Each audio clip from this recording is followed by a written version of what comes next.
Hello, कैसे हैं आप लोग। आज मैं आपको एक छोटी सी कहानी सुनाऊंगी, पर ये कह लीजिए कि वो प्रेरक प्रसंग है या कह लीजिए कि प्रेरणादायक कहानी है जो आपको उचित लगे।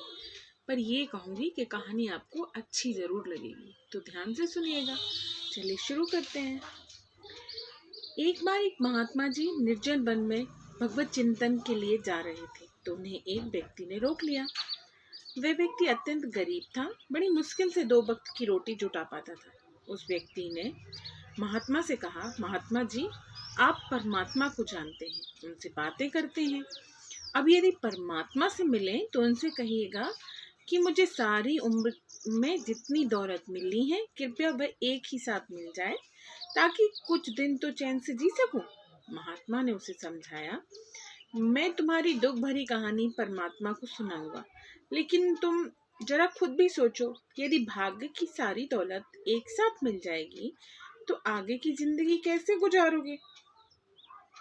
किंतु वह व्यक्ति अपनी बात पर अड़ा रहा। महात्मा जी उस व्यक्ति को आशा दिलाते हुए आगे बढ़े।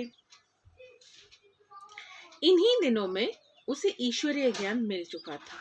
महात्मा जी ने उस व्यक्ति के लिए अर्जी डाली। परमात्मा की कृपा से कुछ दिनों बाद उस व्यक्ति को काफी दौलत धन मिल गई। जब धन दौलत मिल गई तो उसने सोचा, मैंने अब तक गरीबी के दिन काटे हैं, ईश्वरीय सेवा कुछ भी नहीं कर पाया। अब मुझे भाग्य की सारी दौलत एक साथ मिल गई है, क्यों ना इसे ईश्वरीय सेवा में लगाऊं, क्योंकि इसके बाद मुझे दौलत मिलने नहीं वाली। ऐसा सोचकर उसने लगभग सारी दौलत ईश्वरीय सेवा में लगा दी। समय गुजरता गया।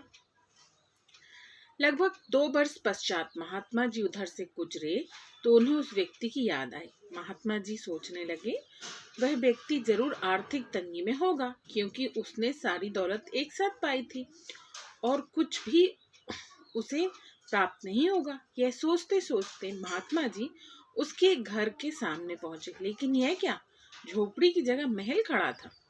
जैसे ही उस व्यक्ति की नजर महात्मा जी पर पड़ी, महात्मा जी उसका वैभव देखकर आश्चर्यचकित हो गए।